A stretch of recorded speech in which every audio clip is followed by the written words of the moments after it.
What's up, everybody? This is Jesus Rodriguez from Watch the Matter with me. Welcome back. I'm on my way to my local watering hole, as per usual. Every once in a while, that's what I do.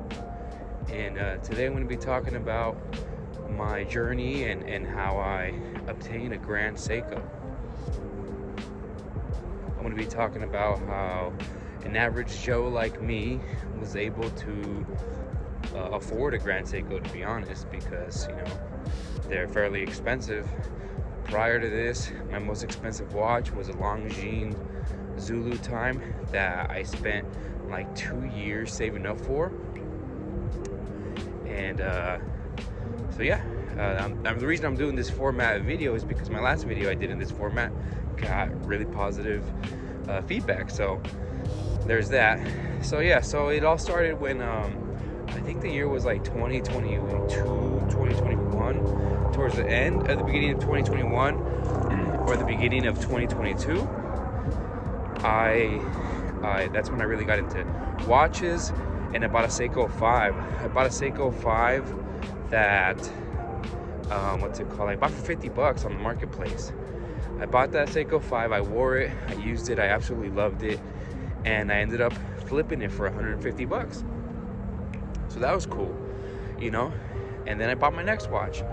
Then I bought a Bulova Lunar Pilot. I bought a Bulova Lunar Pilot on eBay for like 150 bucks, and that was cool, I was like, all right. I wore that, enjoyed that, took pictures of that, and then I sold it. I sold it on the marketplace and made like 350 bucks for that one. It had a really nice box. It was brand new when I bought it. It was like a display, and it was for sale. And during this whole journey, eBay has really been my friend, because there's a lot of good deals on eBay. You just got to find them, And so that was that. Then came more Seikos, some more Bulovas, what's it called, like the Devil's Diver 666, what's it called, Bulova, regular, more Seiko 5s. I got an SKX. I remember I got the SKX for like $150. I kind of regret selling that one, but that's a whole different story. And I wore that one, got a new bracelet, did the whole NATO thing. Absolutely love that watch. And I saw they were going up in price, and I ended up selling it for like 350 bucks, which wasn't bad. And long story short, I just flipped my way up, I flipped my way up. I bought cheap and I sold at a decent price. eBay was my best friend, and the whole journey maybe took me like a year and a half. And what's it called? That's kind of how it went, And the way I got the Grand Seiko is I walked into a pawn shop. If you watch some of my videos, you'll see that I do pawn shop hunting videos, because there's a lot of good shops. There's a lot of good deals, at pawn shops. A lot of really good deals at pawn shops. And especially if you go towards the end of the month. I've made a whole video about it. And I walked into a pawn shop in a fairly nice side of town, and I saw it there. I saw the Grand Seiko there. And what's it called? They were asking a fair amount of money for it. And I knew that wasn't realistic. I already knew the game. And I threw them a good offer. It was the end of the month. It was right before they closed, and they took it. I got my Grand Seiko, something I didn't think a average Joe like me or would be able to obtain. The MSRP on my Grand Seiko was about $6,000, and I got it for pretty much half of that. A little bit less than half of that maybe. And it was very lightly used. It came with all its paperwork, original receipt, I believe, and insurance card. It was pretty good. It was awesome. And yeah, that's how I ended up obtaining my Grand Seiko. I flipped my way to it. Now let me tell you this, that my objective was to flip myself to a Rolex. That was my objective. But when I got the Grand Seiko, I saw what they were selling for on eBay, and I knew I could make more than a couple $100s for what I bought it for. And so was it, right?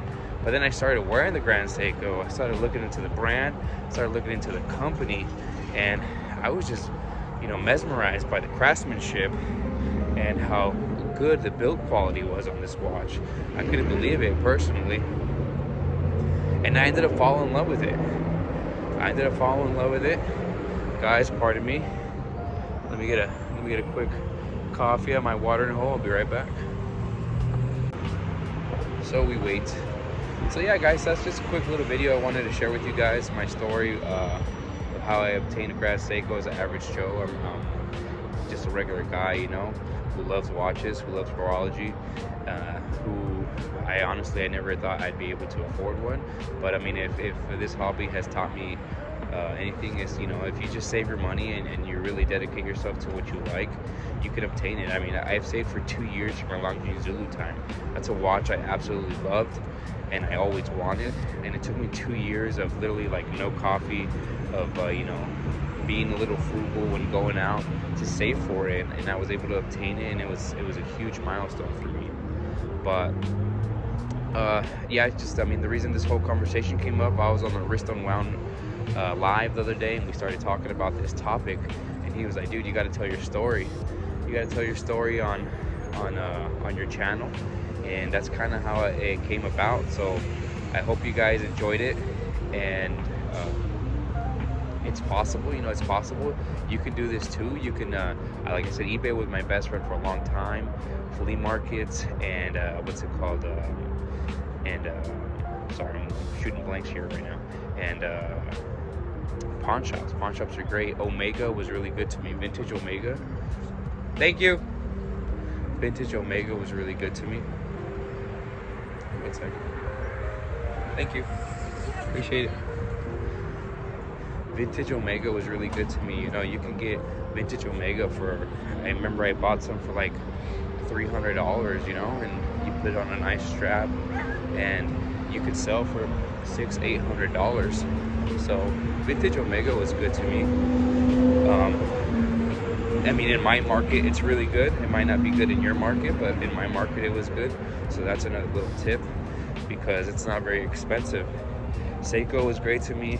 Polywatch was great to me. You know, all the regular brands like that are really good, because you can find them for a very affordable price and then sell them for a decent price, you know. Got my coffee now. But yeah, I mean, if you guys have any questions, please leave them down below. Like, follow, and subscribe. I'm on my way to work. It's a chilly day here in Las Vegas, Nevada. It's been in the 30s lately in the morning, and then during the day it goes up to like 70, which is awesome. But yeah, thank you guys for watching. I appreciate it. Stay tuned for more watch content. I do have a brand new watch coming in that funny enough, I got yesterday on an eBay auction. It's a micro brand, and I can't wait to show you guys. I'll let you guys know what it is. It's from the True North Watch Company in LA, I believe. I was actually trying to get one of their drops that dropped yesterday, but it sold out immediately. I was at work, and I got there like 20 minutes too late to the drop, and I did not end up getting one. So there's that, but that's okay, because I went on eBay and I found one for less than what they sell for, because a lot of those actually are going for a lot more money than what they're selling for. And I really, more so than anything, want to experience the brand. So the model that I got might not be the most desirable, but it's a 38 millimeter vintage style chronograph, which I like, which I don't have a chronograph that small. I got my Speedy on today. So yeah, stay tuned for that review or unboxing that I will be doing soon. And thank you very much for watching. Like and subscribe, guys, and follow for more watch content. Thank you.